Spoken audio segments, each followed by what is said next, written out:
You can learn more about rock and roll from watching Keith Richards smoke a cigarette than you will ever fucking learn from 99% of the bands out right now. Yes, Keith Richards has been a rock star since before time began, or since July 1962 at any rate. There are more legends about this craggy old pirate's 45 years in the biz than any other musician. I had a good time. And I'm going to have a better one, right? I've got a good band. Keith is the attitude. I mean, if it weren't for Keith, the Stones wouldn't have the danger that they have. Over the decades, the myths about Keith have multiplied more than the crevices on his face. Keith? It's always Keith, man. It's just, I don't know why. There always seems to be trouble around Keith. And the most notorious rumour in all of rock history is about how Keith dealt with his extreme heroin addiction. It's a lot easier to get on it than it is to get off it.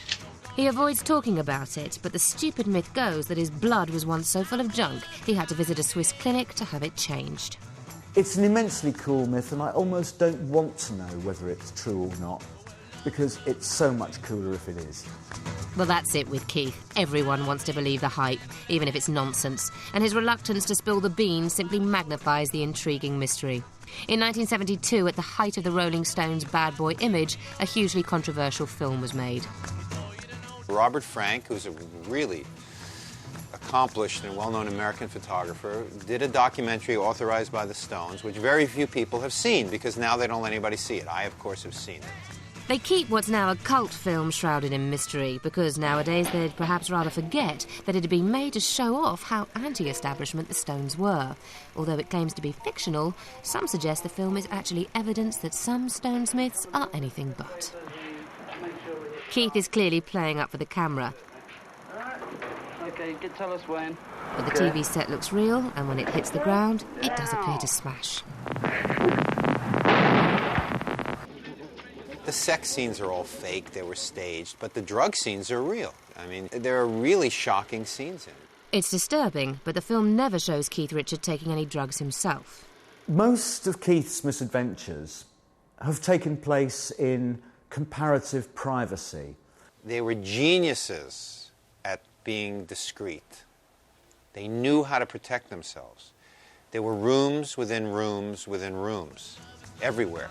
They were just so practiced at the art of deception. Seems like he was pretending to be bad, when in actual fact he was bad. That's good. It's also the key to why he's the only truly mysterious Hellraiser. Here it's impossible to say if he's almost comatose on smack or whether he's having a little nap. All that's known for certain is that vast amounts of booze and drugs, smashed up cars, tax exile and time in jail have all failed to stop him. Therefore, thankfully, he will go on forever.